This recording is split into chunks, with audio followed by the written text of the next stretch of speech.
All right, let's kick things off kind of officially. Everyone, this is Carl. Carl and I, we were a little bit reminiscing. We actually, over the last, gosh, was it 2 weeks ago? We did back-to-back podcasts. He has his own podcast, and of course, the RevThinking podcast. And we were able to kind of build up some storylines together. Um, so, Yep, uh, yep.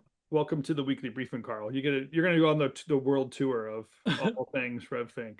I'm pumped for it. I have to have you on my live stream now. So you've been on the Pixel Retentive podcast, and I do my For the Love of Creativity show every Wednesday night, which I'll be doing at 7 tonight on my YouTube channel, that my Colorful Carl YouTube channel. But yeah, we're just having fun, man. Yeah. We have a lot in common, but different backgrounds, and but a lot of same mentalities. So I think we have some pretty cool Is this conversations. what's going to happen? We're going to one up each other. So then I now then and then I have to get on your live stream. So then I have to get you on a stage with me somewhere. Is that we just go back and forth? It is the tour, right? We have to kind of Nice. we're going to go on tour and talk. It's going to be Beautiful. glorious. So we'll do all the digital platforms first. And then if you have a stage for us, let us know. So, Yeah, please let us know. Well, it's great to be here. I'll just kind of set up the conversation with from the podcast that we did. One of the things I learned about you was the advocacy work that you're doing with the Graphic Artists Guild, and really how that's evolving into the need to have a conversation around AI and how the generative AI process has used other people's artwork to inform it. And now it's, artists are using it. And I found this, journey to be so interesting. Where do we stand and how we kind of come to terms that way. Um, so that's kind of like that's my curiosity I'm kind of leaning into today. But to begin with, like, can you just give us like a quick history of what the Graphic Artists Guild is? I let's just say like you're not representing the Graphic Artists Guild specifically today, but you are a correct. member of it and work with advocacy for it. So I don't want anyone to misread that you are Yeah. officially the voice of it, but you're the only Yeah. one I No. know so far. So you're my official voice today. Hey, look, and I am out here speaking on behalf of the guild all the time, for sure. But I am the advocacy co-chair. But yeah, I am representing myself today rather than in an official capacity representing the guild at large. But I've been on the national board now, I think 4 or 5 years. It's just part of me giving back to the community and also realizing that I've been deep in tech my whole life as a creative, right? Like I love technology. I've built my own computer since grade school, or since high school, really. But and I love the idea of like how things evolve, and I love Web3 and NFTs, and I got deep into that and understood the strengths and weaknesses of all these things and the ways that any tool can be used for good or bad. And as AI came to the forefront, starting to realize like what does this look like how do I need to be aware of this as an agency owner with 11 artists who depend on me to pay the bills and thus make sure that our business is competitive.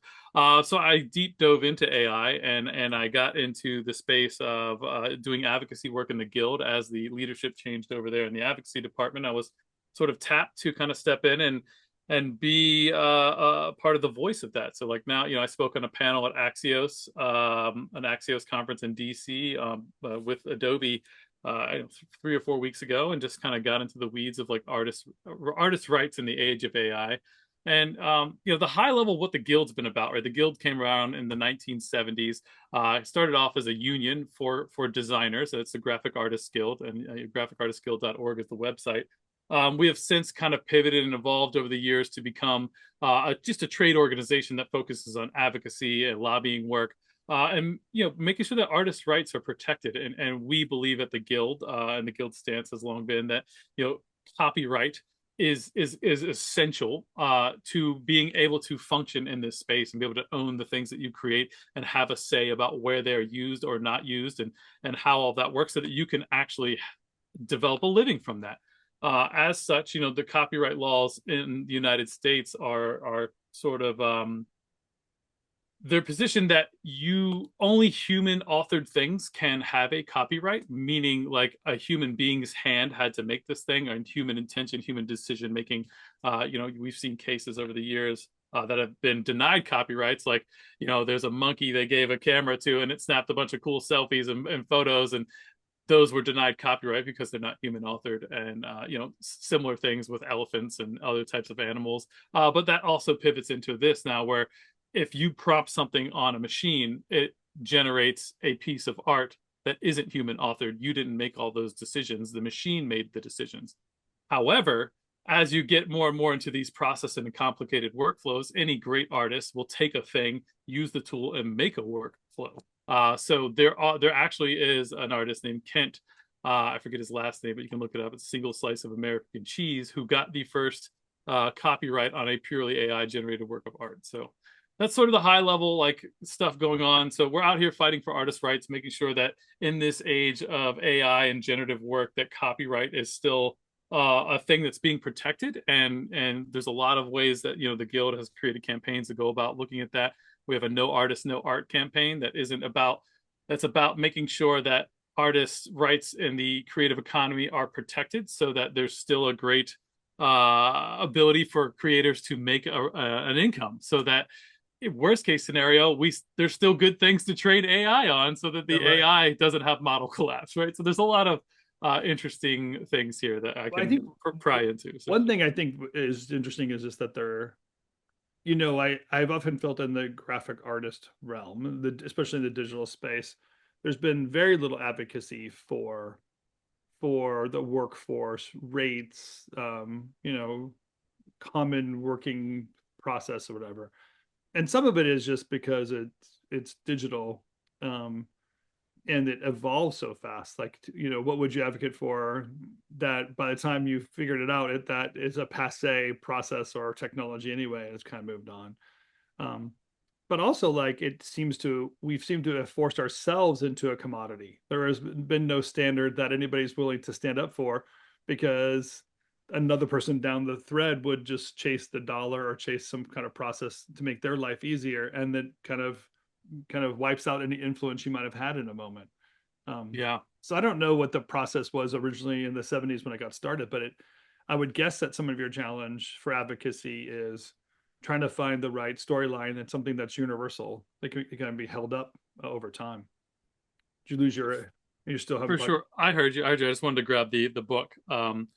Yeah, I think so. One of the pinnacle things we've always tried to do is to educate people, right? So, we just released the 17th edition of our handbook. So, I mean, anybody in a creative career, but especially around design, illustration, animation, we have almost everything you can think of, and inevitably we miss something. Obviously, when the guild started out in the 70s, graphic artist and graphic design meant something very finite and has expanded.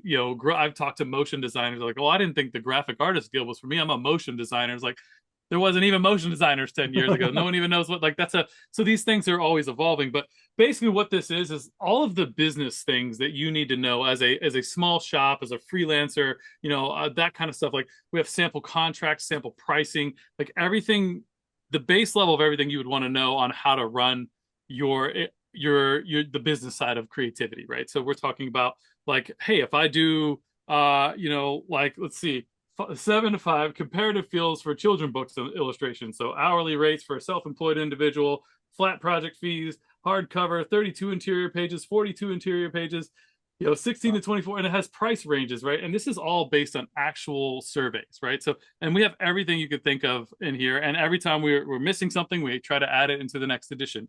And we focus heavily this time. My efforts towards this edition were to create, the information in there on blockchain technology as well as AI. And we have QR codes in here that link to the website where we keep things updated. Because as you said, as soon as we print this thing, it's out of date in terms of like AI, and legislation never keeps up with technology. And for me, it seems very clear, if you look at society as a whole, that the first people to get kicked in the teeth in any situation that goes south is the creatives, right? Like, and I don't know why that is. I don't know why they cut art out of schools first. They cut the marketing budget first. It's like, what don't people understand? Like, the creative part of what artists do is we define culture. We make life worth living. If you took out all the creativity, no one wants to be alive.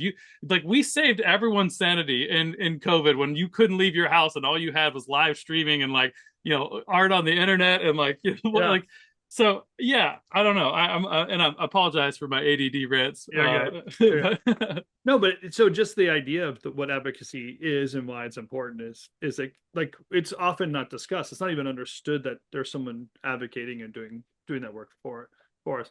Or we often we often can complain. We can complain to our clients and our friends and people there, but we it doesn't really seem to have an official place to land. So the fact that you yourself kind of have taken the extra step and it's a volunteer job, right? You kind of just said, oh wait yeah, a second, this is important. I better give back and do something and become an advocate. And really, it sounds like it's an education process that you learn and then educating others so that we're all on the same page.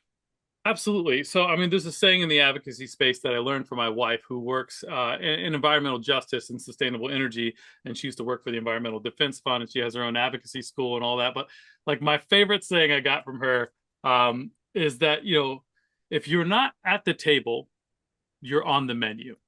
So, like, artists haven't been at the table in so many of these conversations. When I told you I was on that panel at an Axios conversation on artist rights in the age of AI, there's 20 of us there, lots of stakeholders, lots of nonprofits, lots of organizations, lots of tech companies, and I was like, who here's a working artist? Oh, just me. Cool. So I'm gonna talk a lot today because you guys need to hear my opinions. Yeah.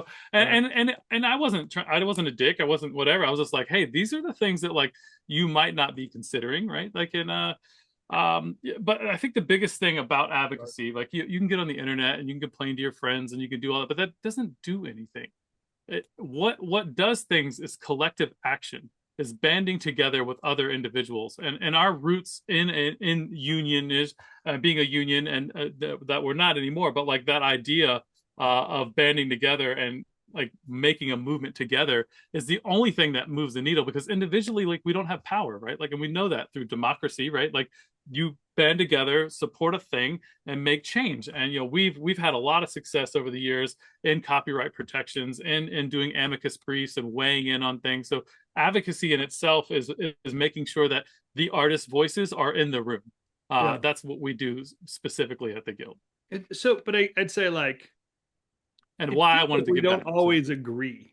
Like it doesn't. So for let's get into the AI conversation because it's been an interesting one because stage one is, hey, this machine's stealing my job, or it took my artwork, or it's using me and then it's going to throw me away. Like that's been like a stage one kind of conversation arguments that are out there. yeah, It didn't last very long. And then all of a sudden now the whole world is prompting and kind of like it's absorbed into it.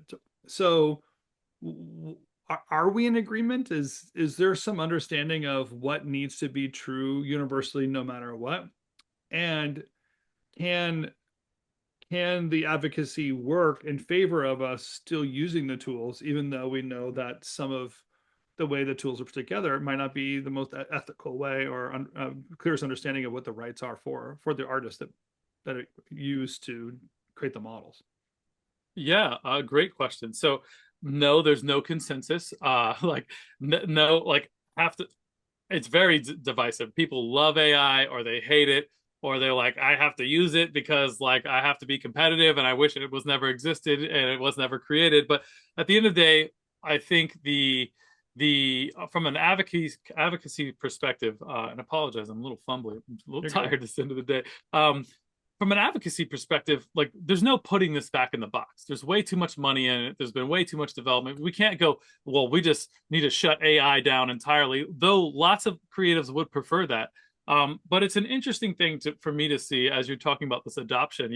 I see people really upset about visual generative AI, and they are prompting away at a chatbot using all sorts of other writing generative AI, right? So, and vice versa, like, oh, well, I'm a writer. I would never use AI to write my books. And then they're okay with prompting a whole bunch of images to put in their books. Look, this is a technology that's here, right? And the fact of the matter is, like, it's going to be part of society. So how do we navigate it in the most ethical ways possible? how do we look at this and go, hey, these parts were done wrong and they need to be fixed. We need to litigate these things, and we need people to lead by example on what a better version of that would be. Like, for instance, in the generative AI space, visually, all of these data sets were literally stolen from the internet. And there's been lawsuits about this and all sorts of things. And some of this stuff is still in litigation. Some of them have been settled outside of court. And, this goes in the music side of things and the visual side of things. But at the end of the day, the guild stance on this is that compensation, credit, and consent are the only way to make an ethical data set. So Wait, what that means, compensation, credit, and consent, right? So credit. like, creators need to be paid for their intellectual property, right? They need to be given credit that their work is in this data set, and they need to have consented for it to be there. So the first thing you need to be able to have any of that be enforceable is transparency. We need laws that say if you're going to use generative AI as your business model platform and you're going to license and sell shit from it, then you have to let us see what's in your data set. And then the conversations go from there. But that's not the case right now. They want it to be, oh, this is our private property, and it's the secret sauce and proprietary information. Well, what is the point of copyright law if we don't get to say and know whether or not you've used our work? Interesting. So that's a very core angle of that. Like, the first things first, like, everyone needs to be demanding transparency in data sets. And Okay. there are ways to do collective licensing and do things where we can make a data set that is ethical, that everyone opted into, but it's going to take a little time. It's a little more effort, but it needs to be done. And I think the companies that lean in and champion that will get the gross support from the creative community. Sure. And then all the other aspects around energy usage and all that. I've got lots of opinions on those that are absolutely not affiliated with the guild, but I feel like I have some But deeper knowledge and insight on that. So all platforms aren't the same, right? Some platforms have been built on an ethical background and information. We'll say, like, I don't know if it has all three C's in it. But you're sure. just saying if it is ethical, then just show us. I mean, simply just kind of show us and prove it, right? Instead of just telling us or marketing in such a way. And no one's really trying to do that yet. Adobe did try to market their data set as the ethical AI. What happened there, and good on Adobe for trying that, for the record. Like, at Adobe, the creative community at large, and I'm not speaking on behalf of the guild or even myself here, just like in general, the people that I've spoken with and what I've seen on the internet, they are a mixed bag. Like, the artist community are not excited about some of the ways they've chosen to promote and advertise themselves, in terms of, like, oh, well, you can just replace the artist and, like, we have all these generative tools. But then their other campaign, around Fireflies, was, this is an ethical data set and we have legally licensed everything in here. And in that vein, like, it's true, right? Like, that is the most, as an individual, that's the most ethical data set that I've seen. But when you peel back the layers a little bit,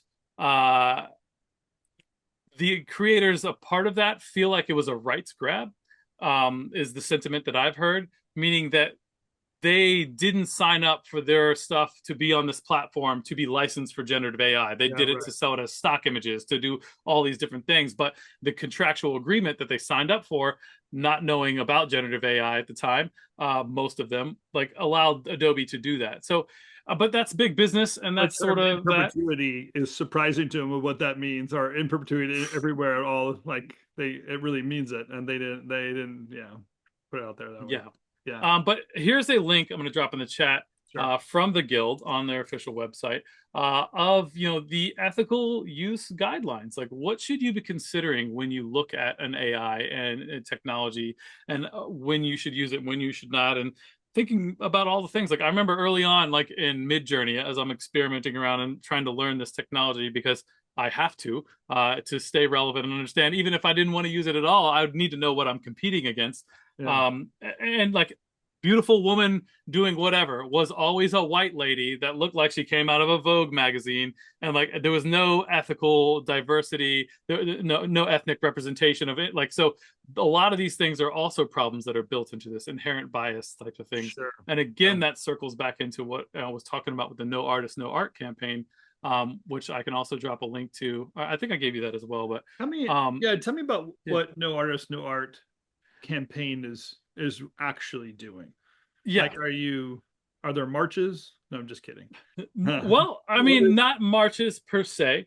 We're trying to create like a groundswell on the internet that basically gets artists to align, like I said, a collective movement, like a unified voice around the idea that like legislation needs to be created to protect creator rights, right? Like if we don't protect creators now and and when they're not at the table and thus are on the menu, like we're gonna get the entire industry divided up and conquered, and it's going to be put into little pieces of all the different technology, and that's going to be terrible because we're now not going to be able to compete in the marketplace, not going to be able to have viable jobs, and then we have to go get jobs doing other things, which in turn makes it that we're not creating the amazing content that needs to be consistently fed into these machines to continue to develop great outputs. So if it's only training on its own data, it starts to cause model collapse. It starts to infect culture in terrible ways, right? Like the example I provided just a yeah, minute ago.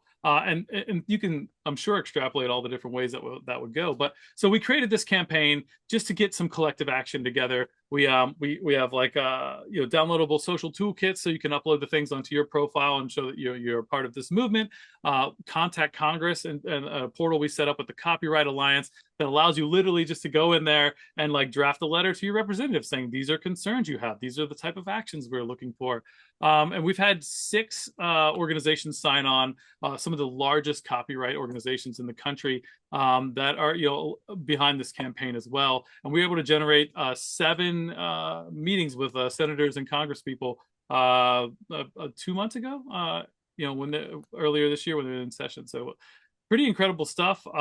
Just trying to make sure that people understand what's at stake here yeah. and I how to think that protect it. And we're not saying no AI. We're just saying like we have to see that this is a problem so that we can get ahead of it.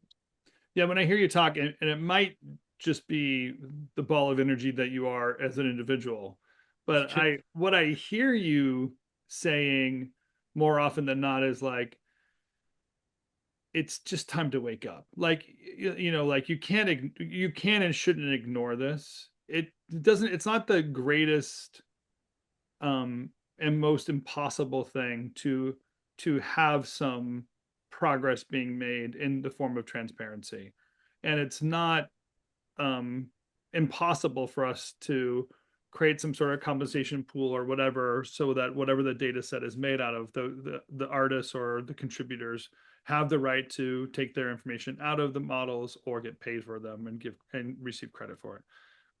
Those don't sound like they're impossible tasks. No, So and now they're you're also really not saying, how do we keep replacements. other people pay attention, right? Because it's Yeah. numbers, I'm guessing, is the biggest part. Like getting people to pay attention, know it exists, and then care are really probably the hardest things you're up against, right? Yeah, it's just a critical mass, That's why we've got all these other organizations aligned with us and blasting it on their newsletters. And we have got 10,000 people in our newsletter at the Guild, and we're just trying to create a movement. And it's a slow rolling thing, and there's no like, hey, we need to do this immediately. We're just trying to make it happen one step at a time, and spreading the word any way we can, and just answering questions, and just we're just trying to protect creators, and that's all the guild has ever done and why it exists. When you I mean, I know from our conversations that you also don't hate this No. evolution. You're makes you very excited. There's actually a lot of things that you personally have been exploring and kind of want Yeah. to embrace about it. So in the future, you actually are kind of promoting the idea of like the technology is here and and it's exciting and there's going to be new process. Is there something that we're not seeing or can come back to haunt us if we don't clean this up? Like is the no artist, no art a realm kind of saying like, hey, you could spend your lifetime building art on a platform and then actually not have copyright ability because your rights weren't protected using these generative tools. Yeah, I mean, so that's the big idea there is like look at what's going on here, and we wanted to create something that was non-biased, that wasn't, hey, don't use AI, it's bad, or AI is great, we love it. Like this is just the facts of the scenario. Like model collapse is a real thing that will happen if we don't constantly have great imagery that's constantly evolving and innovating from actual people's brains using their creativity to create new things to feed into these machines. Prototypes meaning if the only work being generated is generated from AI and then it feeds it back into itself, it Correct. It's basically, like image inbreeding, right? Like it's not as you don't want it. Like yeah. it causes all kinds of issues on a technical perspective there. So a human Yeah. has to something or some way has to create something uniquely in that time and moment in order for the model to keep up with either human desire or human trends or whatever. Yeah, Yeah, not just the talking. evolution of culture, right? Like think about how different we are now than we were 20 years ago, and 20 years before that, and 20 years before that. You know, at the worst, we're risking stagnation, which that would be terrible. Yeah. Um, Laura, I'm reading yeah, Laura's me too. message. Laura, what's the question that you have there? So there was a news No, about no an artist. question. Okay. Oh, It was There was about, yeah, some news that a girl took like a year writing a specific, very punctual prompt and created this huge image with tiny, tiny images. And the app refused to give her the copyright. Like it wasn't hers, and she had to call lawyers and everything. I don't know what happened then, but yeah. it's complicated. To It my is complicated. knowledge, an extensive prompt can be copyrighted as a piece of writing, right? But not as an image. And the way that I look at that part of things is like if she put that into four different AI image generators, it would generate all different things. So like the machine is translating that. What she created was the words. So, but there are workflows that are coming out of this now where people like myself, I experiment with this all the time, and I'm advocating for look like this piece of art I made here, right? I did this like I don't know a few years ago when I first got exposed to the technology, and I made like 20 or 30 different little images within an image generator and then photoshopped them together for 9 hours and drew on top of them. Now, it's my personal belief that all of the individual images I generated should not be copyright protected. I didn't create those. They were my ideas. And like I wanted a colorful brain thing and like all that. So if somebody wants to take those and do whatever they want with it, great. But like I own the copyright to what actually I created with right. my human authorship. Right. And it's like I was talking about with my dad, right? So my dad died in 2016 and it'll be a decade this year. And I took all of his work initially and made digital copies of it, like crazy faces. And like here, I'll show you a couple of them I have on the wall here. But like, so I've got those, like they're really wild, like these watercolor abstract faces that are just really wild. And then like all these kind of Pollock style splatters and then some more just like abstract watercolors. But I started picking out, making themes and collecting them into different categories. I have about 700 pieces of his. And then I did what's called a LoRa model training, right? So you have your bigger models that we were talking about earlier, and these LoRa models sit on top of those, and they basically finely direct things, right? So I can then prompt pieces. So I took all my dad's face arts, right? And I called it like Faces of a Mad Artist because he was just a crazy artist guy. He was amazing. But now I dialed that into where I can go, hey, give me an ethereal watercolor face in blues and greens with like a starry looking background, and it'll generate it for me, and it literally looks like my father made it, right? But like so much of my dad's own hand and intellectual property went into training that. So is there a world where it makes sense that that also is copyrightable through that same consciousness? Like, and I've done the same thing with my works, right? Just, and this for me is all experimental, right? Like, what does this look like? At what point do we determine that this is human authorship? Like, Yeah. I absolutely am personally on the stance that like you prompting on a keyboard and hitting enter, how no matter how long your prompt is not human authorship of the image. However, you know, if you prompt a bunch of things and then make edits and adjustments, and like the guy I was saying that did get the copyright, a single slice of American cheese is the name of that piece. It's basically like he generated an image, and then he did what's called in painting, and like literally like, oh well, this eyeball should be blue and not green, and but change this eyeball to blue and make the hair longer, move this over here, add this in, and recorded and documented that whole process. Initially the copyright was rejected, but when he submitted his entire process, they had to give him the copyright because it was irrefutable how much human decision making went into the visual creation of this. Now he's not pushing the pixels around with his digital brush, but like now we're talking about it's not the tool. Right. It's not the tool. It's the brain and the actual decision making that's doing the things. So where do you split the hair? So this is a really wild world we're into because we're trying to understand what this looks like moving forward. We're trying to protect creators as a just me as an individual. This is my motivation, but I also don't want to thwart innovation. I also don't want to say like, hey, that like 15-year-old kid sitting in his house right now that's absolutely mind blown about what he can do with AI. I want them to like get in Photoshop. I want them to generate things. I want them to do all the stuff and stitch it all together and then animate it and make it into a movie all by their damn self, because of what amazing creativity can come out of that when human beings are not limited by basically the tools, right? Like if the tools make things easier and easier and easier, it's really gets more into like your mindset. Like what are you able to manifest and what are your ideas and will that resonate with anybody else, right? And then we're going to see some incredible art come out of this in the next few years that is undeniably creative, human authored, and probably could never have been done without AI. And that's something you and I were talking about in the past,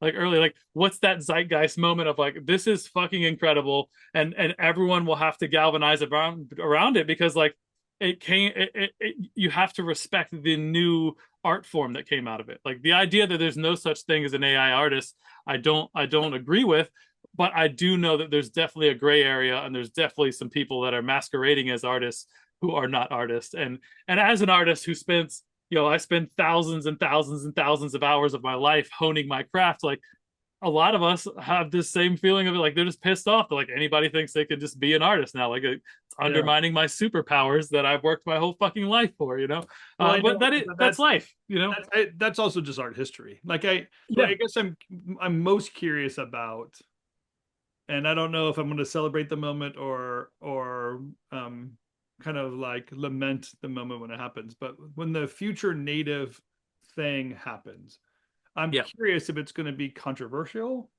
or or universally pop appreciated. And you don't know, because it could just be, it's going to be something we've never seen before.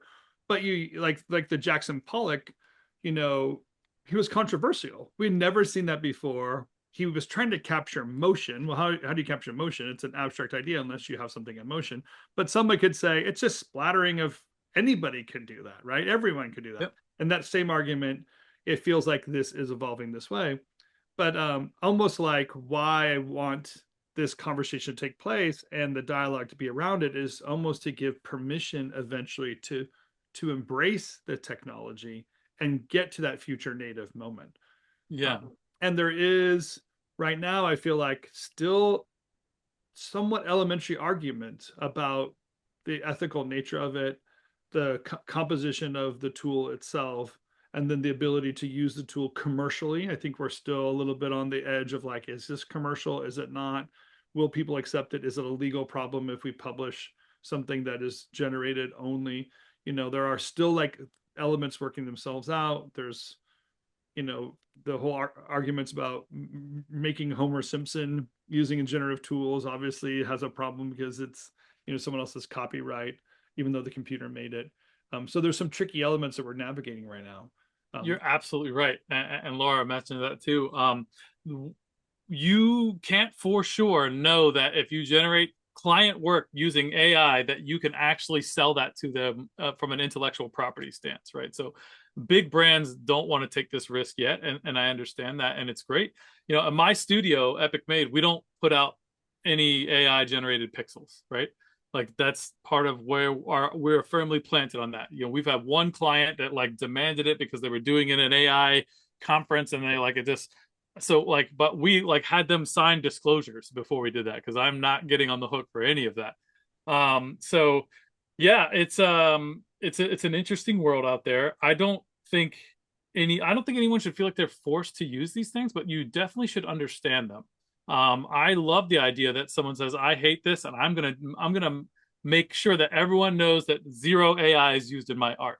And that like I do this like traditional, like I recently started painting again because like I have a fine art degree, like, and I just like, you know what, my live stream for the past 3 months has been me painting a tree face, like like a Green Man thing, and I'm gonna work on that some more tonight, in like an hour. So I'm excited about that. And look, I just want people to love being creative. And I want people to see, you know, all the aspects of this and understand that we've got to like stand up for our rights as creators, but also like don't put your head in the sand. Don't just hate something because you don't understand it. Like you might really Yeah. love something. Like I'm looking forward to being able to ethically produce data sets with my team and allow us to generate entire feature length animation films with a team of 10 instead of 200. Yeah. That's the future I want to see. So yeah. Yeah, I appreciate that. All right, Carl, as Colin just said, Carl, keep up the good fight, man. I We shall. know that there's good stuff happening out there. And again, like you're probably the first person I've talked to that I is calling themselves an advocate and putting themselves in the conversation. So some of my I am encouragement the is just advocacy thank you. co-chair. Yeah, yeah. I wanted you to evangelize others. If you can get Val on your team, you're going to have quite a big following. She is the social media maven. She's going to pull everybody that she knows into this thing. So got you the right audience. Thanks, Val, Tim. if you have questions or thoughts or even want to know more about the guild or you love some things I said or hate some things I said, happy to have follow-up conversations. Yeah, Yeah. like I I said, know I'm I just know about the guild. I was in it for many years too, for a while, but then when I became a creative director, not hands-on as much creation, then I wasn't paying my dues as much. But I appreciate what you're doing, and I think there's ways through it and around it, and to make sure that the governance is right, and next steps of the evolution of it all are going to be what's necessary and good for everybody. And I think there's going to be a place for everybody in every part of it. I agree. You know, we heard a lot of doom and gloom. Well, you know, I wasn't alive for this, but you know, reading back on the things like everyone was terrified about photography, that it was going to ruin the portrait industry and ruin art in general because no one needed to do art anymore. You can just take a picture of everything. And like photography evolved into its own thing, right? AI is going to evolve into its own thing that's distinctly different and distinctly its own category of things. But you're also seeing some really powerful things where it's like, you know, you've got like Bruce Willis, like Val Kilmer's in a movie and he's dead, right? Like I don't know what you think about that. It's fucking incredible, but it's also like, what? Can't the guy just die? Like, people can't even die anymore. Like, I don't know, and it's just it's this is Yeah. life, right? And you know, I have friends who are concept artists, and like, I don't know if that industry is ever going to recover. Like, I think like it's like you know, lamplighters don't exist anymore because we have street lights with electricity. You know, it's not that cut and dry, and I think you know, but I do as innovation comes, like it just things change, and it's a rough transition for anybody forced to do the thing. But I'd rather navigate the flow of this river than be dragged along and smacked into the rocks the whole time. You know? Yeah. I feel like there's going to be a renaissance. I just posted on a daily variety thing earlier this week. And I think the more people that get on board to it, I think it's going to open up way more opportunities for folks that are losing opportunities right now. Yep. And I'm hoping that we can figure out ways to open up those ways of creativity versus being in fear and fight for what we've had, type of Yeah. thing. You can't go backwards. Like it never works. Like Yeah. we have to go forward. And Yeah. what's the best future we can manifest as a community? Yeah, I agree. I am, kind of going back to where we started the conversation about the career part of it, but I do think there are going to be some people that are unfortunately chose elements of a career and then they themselves don't know how to navigate and they're going to struggle through some of the stuff. And I, my heart goes out to them. I know that's real. But I have also seen that now for 30 years. Over the years, different people at different times had different pivots and they couldn't make it or the industry pushed them out or whatever. It's a very, very competitive, very cruel industry for those reasons. So um, to me, it's the keep up with the conversation, understand and be relevant in the need. And again, like I think be a fan. I can hear everyone here really kind of like we're actually very interested in this because we're kind of a fan of the industry. We want to see how it goes, and we're willing to put in the effort to navigate, the terrain as it evolves. So it's kind of fun that way. Yeah, and if you Yeah. think about it, even as I'm just thinking about Photoshop artists, they don't even label their layers. And Adobe finally came out with that auto labeling of layers in this last announcement this past, I guess, couple of weeks. And I mean, that's a game changer right there. But if they don't even document their process when they're creating, they're never going to document all their process to try to get the copyrights to protect them and that whole thing, right? Unless there's a camera that's monitoring them or tracking them as they're doing it so they can see how much human interaction and integration there is in generating the final outcome. Yeah. Yeah, and there are some movements on that side and some technology coming together. And Adobe has a content authenticity initiative that basically documents a lot of that through metadata. The problem with it is that it's not permanent. It can be stripped out. All the social media platforms strip out metadata by default, which is something the guild fought about and like threw flags up about for the longest time. And then even, and this is before my time in the guild, and now the guild has social media pages because we have to be relevant. So but like when you upload anything to any of these platforms, it's a total rights grab. They have irrevocable lifetime license to do whatever they want with your images, and now they're all being trained in data sets. Like Meta can use everything you've ever uploaded to train their data sets, and you've already signed away those rights. Yeah. But it's a wild world. To that point, Val, like I've recorded all the art I've made live on YouTube for the past 4 years because I knew this was coming. And also I just like the idea of documenting it. And it was part of the thing I was doing with the NFTs with my father. So, right. But yeah. Well, thank you, Carl. I appreciate you. Appreciate what you're doing out there. Be part of this conversation. And again, your podcast and what's your live stream called again? So the live stream's on Colorful Carl Art on YouTube. I call it for the love of creativity, but like I just do it for fun. I've been doing that for years now. Like I probably like 200 videos on there of just me hanging out and drinking and laughing and doing art till 2, 3 in the morning sometimes. But but this is the piece I'm working on that tonight. Let's see. I love it. Started off. It's a little sketch. Again, I love like tree people, so I've got my red cockaded woodpecker in here. There's like a green man face and a pencil sketch, and I'm putting in some watercolor, and then I'll take it digital eventually. So I'll try to finish one traditional and then take one digital. This is another one I did a few weeks ago that I finished up and then just reprinted. And now I bought like a big like art printer. I'm gonna paint back in like metallics and glow in the dark, so it goes from like paper to digital back to paper. And I like the like exploration of like creative mediums. And yeah, and then my dad's artwork's always layered into the digital part. Like I'll find some way to put it in the background or in the sky or a texture. I love it's just fun, just having fun. Yeah, good for you. All right, well, yeah, thank you for being here, and we look forward to more of the stuff that you're doing. If there's anything we can do to help, obviously keep us posted. Information, we'll put things in Rev Community. I know you're in Rev Community. Just feel free to post away, let us know what's going on, and keep us up to speed with things. That'd be great. And Absolutely drag us in, grab volunteer, make them do it with you. I will do that. That's a great idea. Yeah, and we're always looking for business relationships and sponsorships within the guild. So I help on that side of the house as well. And if you guys want to follow up with me and just keep up with anything I'm doing, colorfulcarl.com, links to the guild, links to my personal, all my work, my agency, Epic Made, all that sort of stuff. So my podcast, all the things. Well, thank you. And thanks, guys, for coming. Be part of the conversation. We'll see you all next week. I appreciate you all. All right. Later, guys. Goodbye.